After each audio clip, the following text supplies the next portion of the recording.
I got us a big old Class A Georgetown. This thing is filthy. Gee whiz. So, brought this up here just to show you a couple things anyways. You may be able to notice it right here. Look at this air conditioner. Sunken in. The other one over there, I don't know if you can see it from here, but I'm gonna like put a level across it, even though it's not really level. Just gives you an idea. Well, that's all D-lam, so it's puffy now, but it's excuse me, it's all, see how it's all slapping over there? It's all delaminated underneath. So that's what people think. Hey, all you got to do is just put these vents in like this and squash them to the roof, and you're all set. So what happened on this, common problem, what happened on this, there's a gasket up underneath there. All the debris, all the pollen, all the dirt, all the fallout, right, got up underneath there, compromised the gasket, and it was chronic. It was something that, it wasn't a pouring in leak, it was just dripples and, you know, little droplets that finally rotted everything out.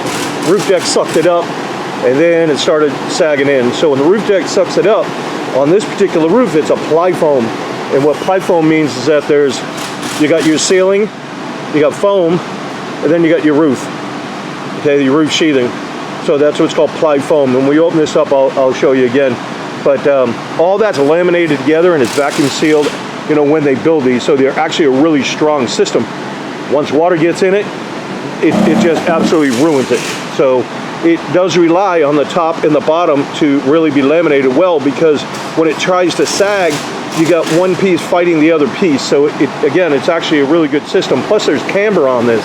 So when you have that camber, you're trying to get it, in order for it to fail, it would have to pucker down. Well, now when this top one, when the moisture gets in there and it delaminates, basically unglues, now there's nothing there to hold it, so it sags.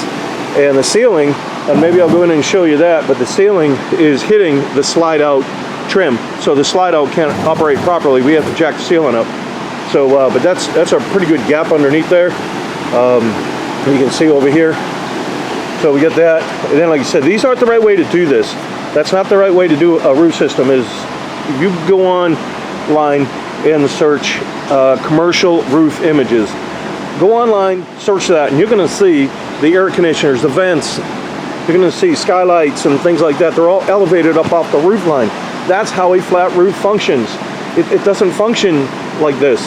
If it worked that way, all these big companies, these big, huge, you know, manufacturing plants, food processing plants, and, you know, these big buildings like that, they would save a boatload of money, because this is all considered detail, and detail is expensive to do. So, and that accounts for, you know, upwards maybe 65–70% of the roof cost to install, right? Because you have to go around, you have to weld them all, and you have to install them, you have to have them fabricated, so on and so forth.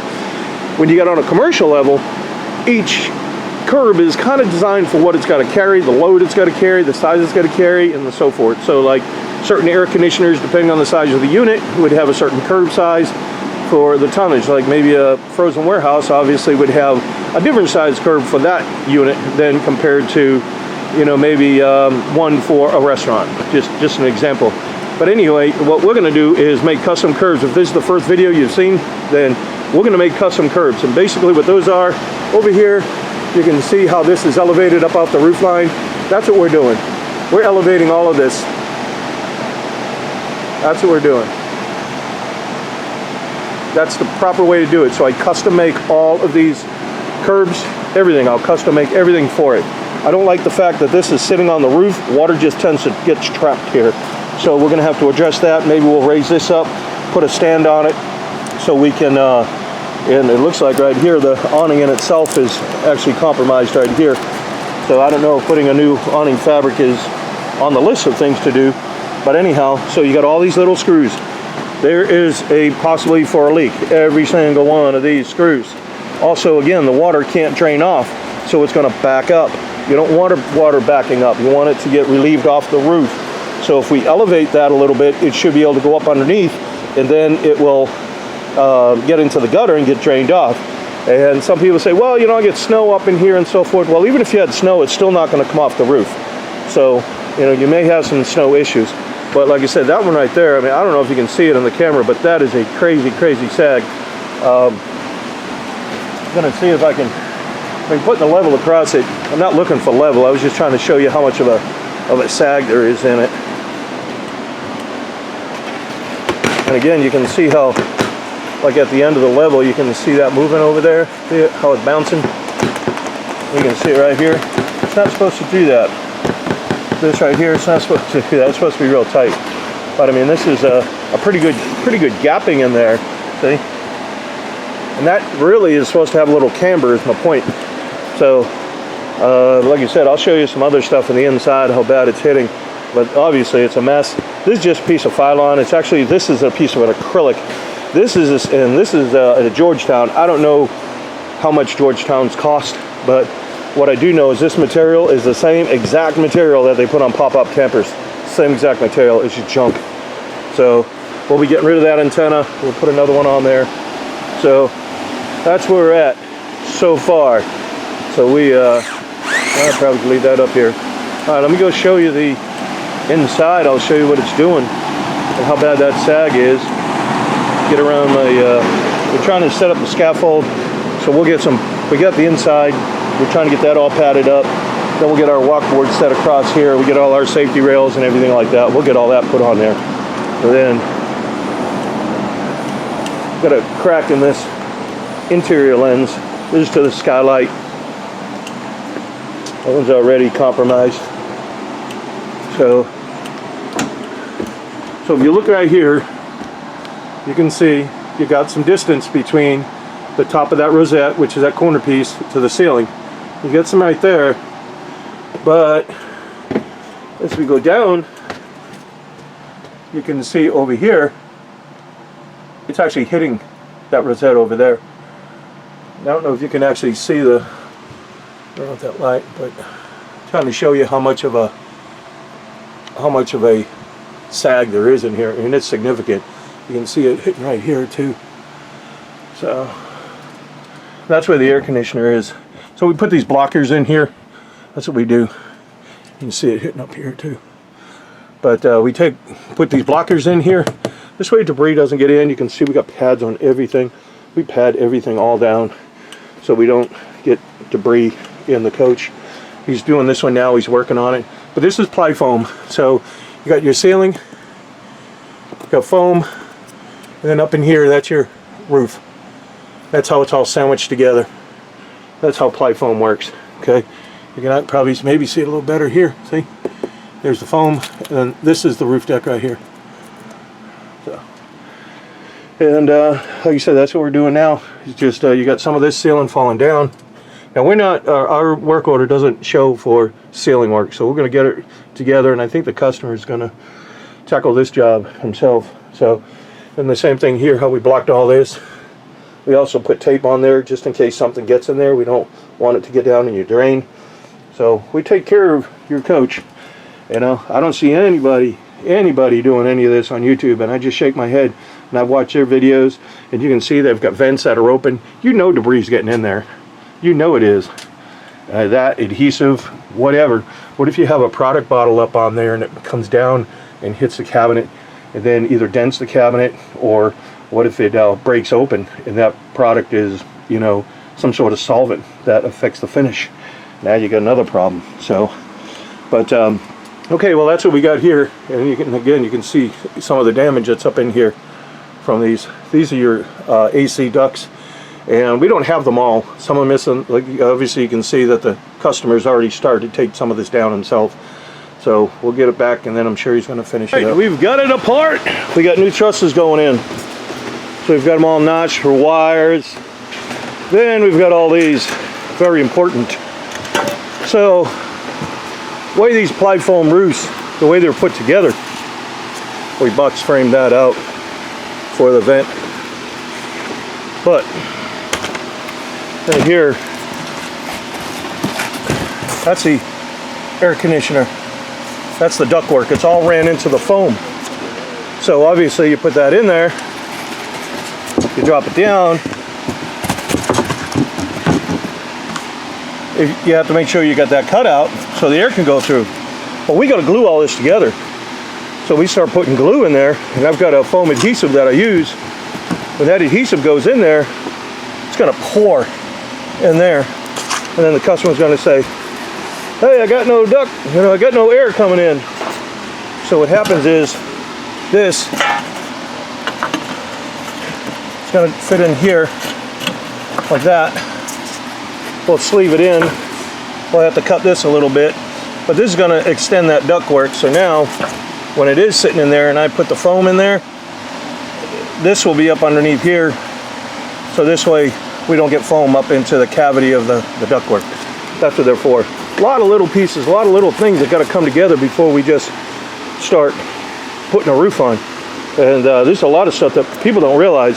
So we're going to end up gluing the roof deck on, and we're also going to fasten it down to the new trusses that we got. So this may add some weight, of course it will, at least a few 100 pounds. So if somebody has, sometimes people, they look at how much their vehicle can carry and they max them out. So, you know, if that's the case, then you may have to adjust how much camping stuff you gonna take with you. But that's what we're working on right now to get all this. Then we're gonna balance the roof out before we actually get everything all secured. So we got a little bit of this going on. We're gonna try and straighten that out a little bit. You can see, like over on this truss, you can see the foam's down a little bit. So we're gonna bring the ceiling up to meet our truss before we start going and securing everything together. Because I'm gonna glue it all together. I wanna glue it to the ceiling, then I wanna glue it to the foam, glue it to the foam, glue everything together. Glue it all together. It needs to be glued together. So that's what we're working on right now.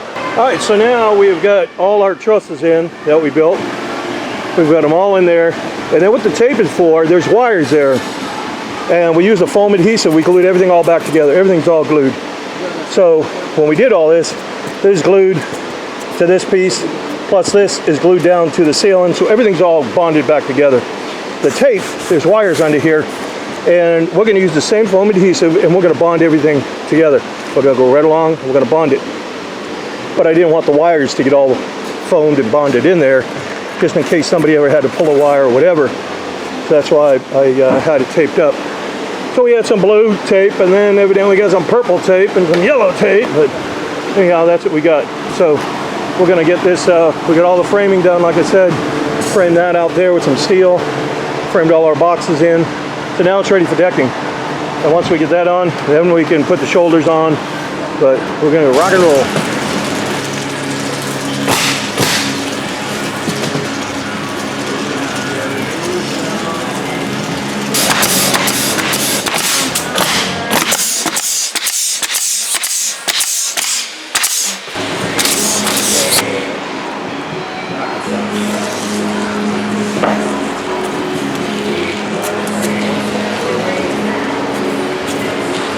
Now we got the shoulders going on, and then what we do, glue all the shoulders down. So we got this piece going down here, we'll glue it all down, then we'll dress it out, and it'll be real pretty. That's what we gotta do. So by the time it's done, it's gonna look like this. Beautiful. We are making progress. This side we already got glued. This is the driver's side, already got it glued. This will get rolled over here to be the passenger side. So we got our strips down there, we got our shoulders all glued and fastened on there. They come out really well. So in the roof, boy, that come out really well. I mean, this roof is pretty daggum near flat like it should be. So I was actually surprised at how close it came back. I mean, you know, we do some of these repairs, some of them, we still have a couple of burps. They're not major, but we only can stress things out too much or so much before it just blows apart. So, but since we had to cut all new trusses and everything and we got them all laid out, I mean, they come out real well. It looks awesome. So I'm happy with that. We'll roll this over here. Once we get this rolled, then, you know, the next thing we do is just start cutting all the holes for the fence. And we do that. We don't go in and cut your holes first. So this is not a DIY channel, but I'm going to tell you don't do that for two reasons. One, it creates a sag. So when you go to roll the roofing, it wants to lay in that belly because you got a hole, and you have a risk of getting bubbles in the roof. That's one. The other reason is it's also a fall hazard. You could, you know, trip into that hole or something, you know, fall down and, you know, hurt yourself. but we don't want to have any of that either. So it's just a lot easier. We can take the roller along there, and you don't have to worry about this thing not laying right. That's why we do it this way. So it's getting ready, like you said, ready to roll, and so far so good. All right, so this is our interior of our Georgetown. Now you can see we've got much more room on the ceiling. Some of that over there is the actual fabric falling down, that looks like, but there's room for this to move now. So see all the fabric's really loose up in here. See the flashlight there bouncing, but that's what this is. It's got a lot of play in it. So once that gets straightened out, everything should be fine. Let's get some of these panels may be loose themselves, you know, up inside here. But this is something that the customer is going to take care of. They opted to do that. So we just wanted to show you where the inside was, but before it was down on top of it, and we jacked it all up and got it all back. So we should be good. And obviously this is all some of the foam when we were putting in the ACs. So we'll come in here and clean all this up. But you can tell, like, we put all these pads and throw pads, they're all over everything. So we want to make sure that we don't get too much debris. But this is the foam that came out of the ductwork when we got the ACs going. That's what you're looking at right here. We'll sweep all and clean, vacuum all out. We are all done with our Georgetown. So we just put it's basically just a date stamp on there.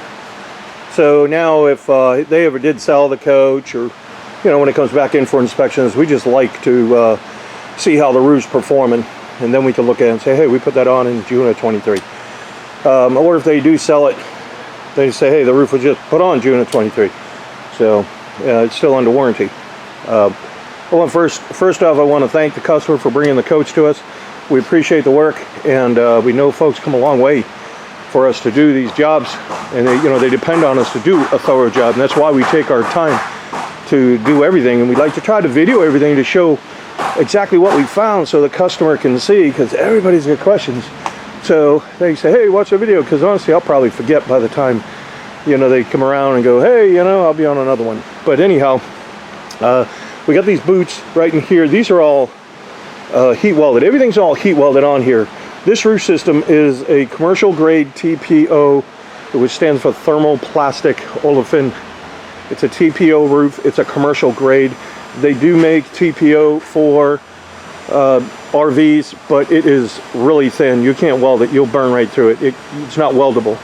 So even though they may boast about it and go, yeah, we got TPO, it's great, and they even have some PVC RV grade, but I liken it to kind of like Chevrolet come out with the Chevy Chevette. Yeah, technically that was a car, but this is an Escalade, so there's a big difference in the product. A lot thicker, and I'll show you all a piece of that in a little bit. But I typically like just go over the roof and show you all what we did, which you could probably see because we've been doing all it, going along with it. But on these air conditioners are new. That's what they wanted, so tech come in and install them. We don't do air work, so we have a couple of techs that we work with, and all we do is just pass names along, and then they work out all the details if they want to work with those or get their own. But we do have some stands in the back, and what that does is help balance the AC out. That's all that does. And then also we've got a piece of counter flash up in the front here, and the purpose of that is up underneath here is a foam gasket. So when the water comes down, I don't want it to kind of travel along into that gasket at all. So that piece right there goes below. On our curb, I have another piece of counter flash, and that counter flash is for the AC, and the other counter flash is for the curb, and I'll show you that in a minute. But basically, this is what it is here. I build all these counter flashes in, and it goes all around the perimeter, and basically it's just a flange that comes over. So when the water, here's the front side, so when the water is coming across, it's gonna, if it tries to ride up, it's gonna get diverted around the curb. So it minimizes erosion effect. That's the way you do a commercial roof. Every one of them have them. I build them in all of them. Even the skylights, we do the same thing, all of them. So all that said, this piece goes below that flange counter flash, so now it drips below that and runs out. So we do that to all, and this is a plumbing cap, and again, this is all welded, so if this cap pops off, this will not leak. If you lose this cap, it's no big deal. It's just going to get down to your holding tank. It's all sealed. There's no place else for it to go. So we get all that together, and then I also elevated the awning right here. And a lot of times, especially these Georgetowns, and also I believe it's Fleetwoods, they mount them right to the roof. And what that does is it causes this terrible damming, and that stuff, just the water and everything just wants to build up. So obviously, if you're in a winter area, you're going to get snow on there regardless. And if you do, you know, you're going to have to get up on your roof or stow it or whatever, or put a tarp on it, or whatever y'all do up there to try to keep the snow off of there. But the water is going to be able to run off. You don't want to create a water trap, so it's going to go into the gutter. So we also removed this bracket here that came, and it was real clumsy. It came up, so we bolted it. It goes right into the gutter right here, so we can't go laterally at all. So we were able to do that. But that's what this is. So I mean, you can get your hand under there. All that water is going to run in it, and instead of keep trying to run around and over everything else. So we got them all bolted in. These are galvanized bolts. See, on this other air conditioner, we did the same thing. We got the stands there, and if you look real close, I'll move up a little bit.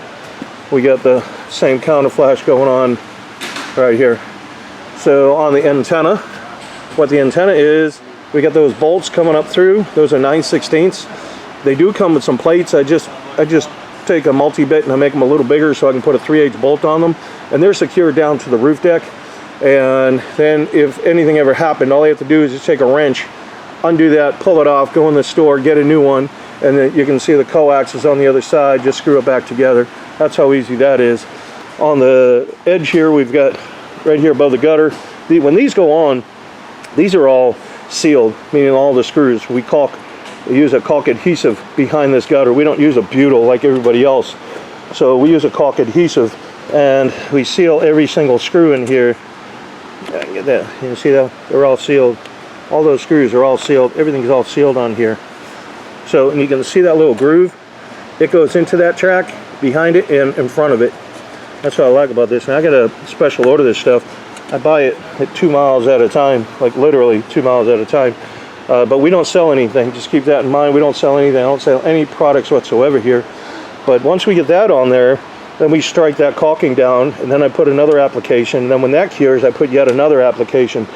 So the reason why I go over this with 2 strikes is if you've ever operated a caulking gun and you start going along and you hear a crackle and a pop, well, the problem with that is you just embedded an air bubble, and these things rack and twist and flex quite a bit.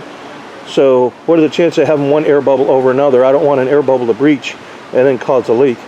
So the same thing here. We went across there, 2 strikes, went around the lights.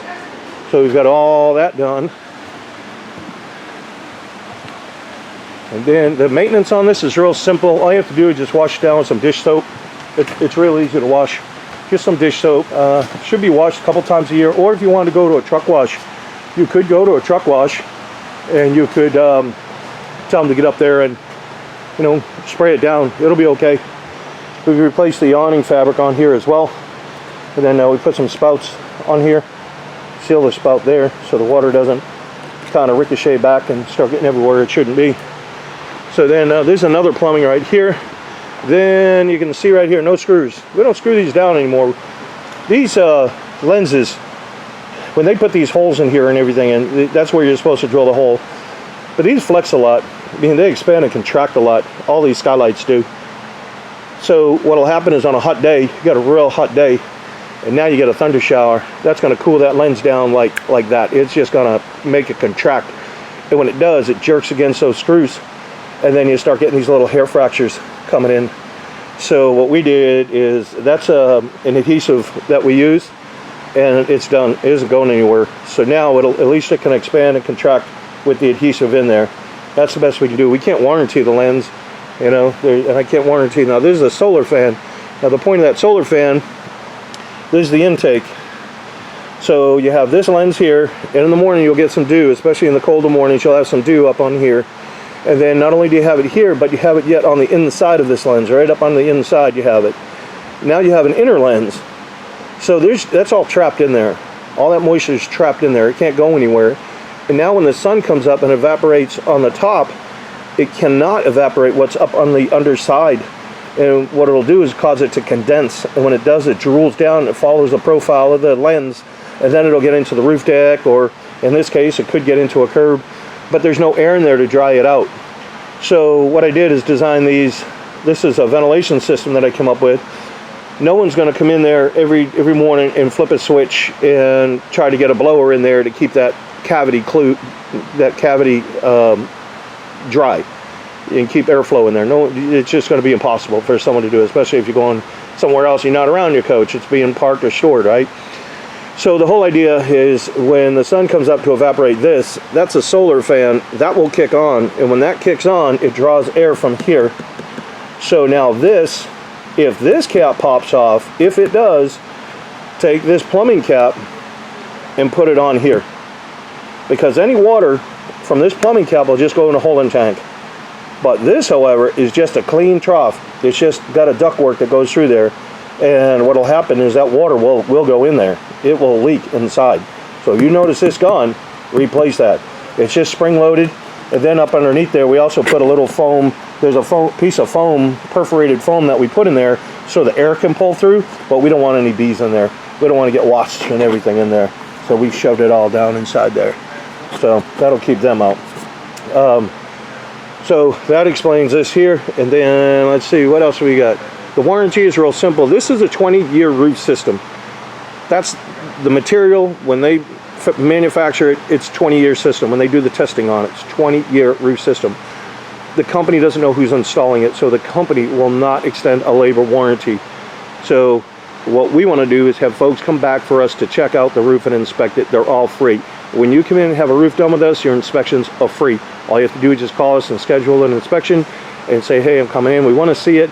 On the initial inspection, I like to see this back 30 days. If it went to 60, that'd be okay. But I want to see how this thing is performing when it's going down the road, racking, twisting, flexing. They're all different. So if I got another Georgetown just like this, its twin brother, it's going to rack, twist, and flex differently than this one. And I want to see if this has any vulnerable areas that we need to pay special attention to. And if that's the case, we'll address them. And then we also do go back and we double check all our welds and make sure everything's just the way it should be. And then after that, you come back once a year. So when you come back that year, I'm going to renew it for one more year. And then you come back that following year, I'm going to renew it. Every year you come in, I renew you for another year. So you can do that up to 20 years. That's what the system is. Keep coming back in. It's no problem. And they're free. So, you know, take advantage of that. And sometimes we find things that customers don't, because they don't know what they're really looking for, or they haven't gotten up there, and who knows, you go, hey, there's a slice of the roof from maybe a tree branch, a pretty heavy one, or we had one customer who tried to make it up underneath a drive-through of a fast food restaurant, and the metal sliced the roof. I mean, you just never know. And this is a pretty resilient, really strong membrane, but it's not impervious. It's not like you can never cut it. It's not like you'll never breach it. You could with enough effort, but we want to be able to catch these things before they become a problem. So someone doesn't say, hey, I got this going on, yada, yada, yada. I go, well, we could have caught it if you had brought it in for inspection. It's that simple. So the roof system, like you said, is a 20-year. This is a TPO, and this is what's known as a structured reinforced membrane. So if you want a sample like this, you just reach out to us, and we'll get you one. But you can see, if you can see by my fingers here, you see those little whiskers in there. That's a nylon mesh that they put inside, so you can maybe be able to see it on the back here, but it's got some little squares in there. You can see the screen. That's what gives it its strength. So it resists hail, and it will resist tree branches. It's really resilient. And if a tree branch did hit it and did poke a hole through it, we can put a hot patch on it. We can just put a hot patch on it. We have the same material that we build everything else with. We just take the same product and we put a hot patch on it. That's a permanent repair. We do leave the customers with a care package, and in the care package you'll have some caulking, you'll have some roof tape, and you'll even have a piece of actual heat weldable material, because all TPO is not the same. So don't think, if anybody ever tells you, oh yeah, this'll, now the company does make other brands, you know, they do license it to other companies, but unless you know what they are, as a rule, they're not all compatible. So for instance, GAF is a manufacturer of TPO, and so is Firestone. This in particular is Carlisle. They are not compatible. You cannot take Carlisle and weld it to Firestone and weld Firestone to GAF, and you can't flip and flop them all around. It doesn't work that way. So that's why we leave folks with a piece, just in case they actually need to get it welded, you know, and we're not around. They may be able to drag it to a, you know, drive your coach over to a commercial roofing place and say, hey, I've got this, or if they have a heat welder themselves, and they can do a patch. But we do leave them with a patch that they can peel and stick, and we leave them with all that for temporary purposes. If they come back to our shop, it's all free. So I'll put the patch on. It's not a big deal, as long as it's just a patch and not an entire, you know, rip. That's, you know, takes a lot of work. So that's the gist of the roof system. Keep in mind, again, we don't sell anything here. All of these roof components, everything that I build, it's all proprietary to us. We are thinking about trying to do a training program for other shops. So if you are a shop watching this, and if that's something you're interested, reach out to us and we'll see what we can do and how we can do it. This is just something that I was thinking of, mainly because I can't do this for the rest of my life, that's for sure. So I may be able to get some other shops to, you know, trained up so they know how to install these roof systems. And my only drawback with that is a lot of the work we do, like on this particular one, you saw that we had to do all that truss work, and, you know, I don't know how well other companies would be able to pull all that together. But in regards to actually putting down the roof system, building the curbs and things like that, you know, that's something we can show somebody, and we could show them how to do some other work as well. So again, if that's something you're interested in, just let us know. It's an idea we've been bouncing around, and you know, I think the way we would probably do it is we would go out to your facility. So you'd have to have a pretty decent shop, a shop with probably some scaffolding. You'd have to have some tools that we're going to need, you know, a decent table saw. You're going to need to have a drill press, and I can go over all this stuff with you and you know, discuss what you should have and the size of your shop and all that type stuff. Because if you're just a little guy who's just doing it in the backyard under a tree, this isn't going to fare too well, because you won't ever be able to get the job done properly. So that's about it. Let's see, I can show you. Oh, I already explained the insert trim right here and the insert trim here. So I've got a piece right here though. So what they normally use is this one, and you can see how that just slides in that track. See how it slides? Okay. This, you see how it's got a groove in there? And it sits right in that groove. See if I get a little closer? You can see it gets in there, so it locks it in. And what I like about it is that when the water comes down, now that it's sealed that way, it's got a bulb, and this has a little bulb to it. You can see it's kind of bulbed out just a little bit bigger, and then it'll, when it comes down, it'll drip right into the gutter. So that's why I like that one better, and it stays in tighter as well. A lot of times we'll open these up and we'll still have a lot of moisture and everything in here, and I'm trying to keep out as much as I can. I mean, you're going to get some condensation, I'm sure, and some other stuff, but the more you can do, obviously the longer it lasts and the better it will be. So other than that, we are done with our Georgetown. Like I said, we thank them for bringing the coach to us, and we'll see you on the next one. If you like the video, from what I understand, I'm not a video guy.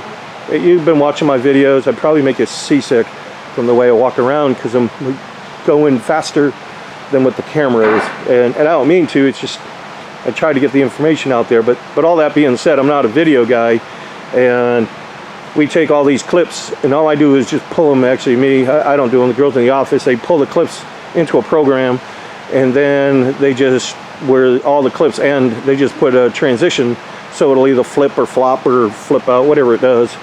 And that being said, that's all we do. I don't edit these. I don't go back, and what you see is what we've done, period. But all that being said, from what I understand from watching other people's YouTubes, they say if you hit the like button, then that sets the algorithm, so other people that are searching for something like this will be able to find it a little easier. So if you like it, hit the like button. Maybe someone else will find it and be able to do some, you know, some research to see if they would rather come to us or your typical RV shop down the street. But anyhow, we appreciate it. If you want to sub, you can. I mean, I do as many videos as I can. I think all that goes without saying. If you really want to see them, then you hit the notification, all that other nonsense. In regards to the ads that are on here, I don't like the ads that are on there. I don't put them on there. We demonetized our videos, and then YouTube sent us an email and said, that since we demonetized them, they reserve the right to monetize our videos, which I thought was kind of crummy. But I get kind of frustrated when I watch some YouTube and I see a commercial every 6-7 minutes, and that just drives me nuts. And a lot of times I probably won't finish the whole thing. So anyhow, those are a couple of points I just wanted to make. And again, I appreciate y'all watching. And again, if you want one of those samples, just let us know. We'll be glad to get one out for you. Package. Right. So in our care package, we have caulking, we got primer, we have got 2 patches. Those are heat patches. We got a patch peel and stick patch. We got a checker tool. We've got a magnet. And the rest of this is just pens, keychains, brush, nozzle. Okay, so if we have a hole in the roof, it will simulate a hole. You can do hole simulations. We say we got a hole there. Here's your tree branch come through and you're like, oh man, I got a hole in my roof, it's leaking. So what you want to do? And it's raining out. Right now it's raining. You're like, crap, I gotta stop that leak. You want to get in there, and if you can't get that nozzle in there, don't worry about it. Make it a little bigger. What you're trying to do, you need to get up underneath the roofing, like this. This is what we need to do, get up underneath the roofing.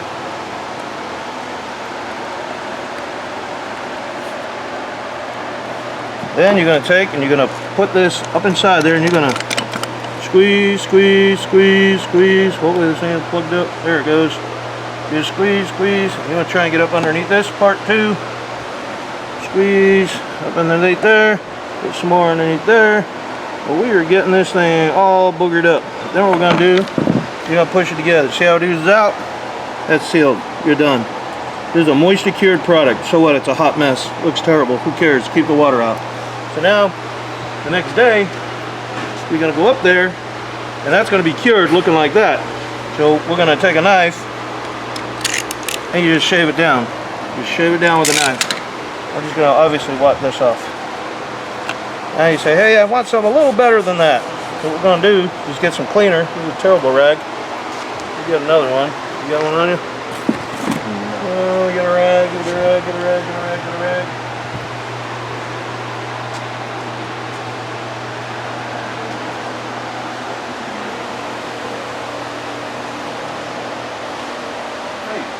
What you want to talk about, man? Nope, just leave it alone. Oh, leave it alone right now. We're recording now? Are we on? Yes, sir. Okay. Alright, so now we cleaned it off with a knife. I just washed that up because it's still wet. Take that off. So now we got a patch. This is a peel and stick patch. We're going to take that, we're going to center it over there. Just take a pen and go around like this. I like to kind of put a dash like that so I know who's where, what, and where, and how. So now there's what I got. So in the package we got primer. We also have a brush. You're going to take that, you're going to go all inside the square. You're also going to go outside this square about 3/8 of an inch. Outside about 3/8 of an inch or so. Once you get that, there's a film on the back. You peel the film, now you know which side you are, see, because there's your marks. And you peel that film back. Get the fingers, fat fingers in there to get the film off of this thing.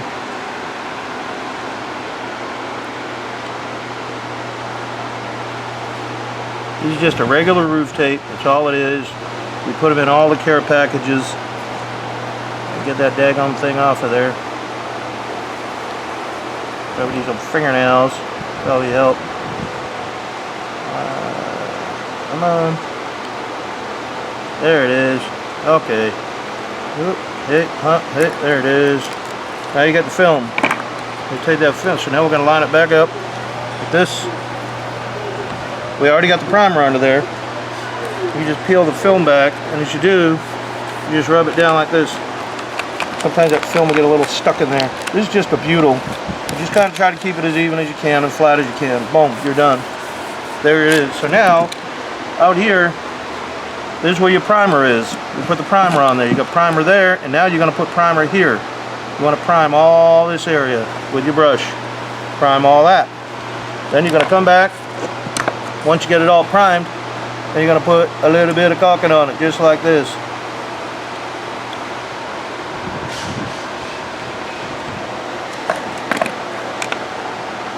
That's simple. If it doesn't all sit in there, you can always take your finger and go around it if you want.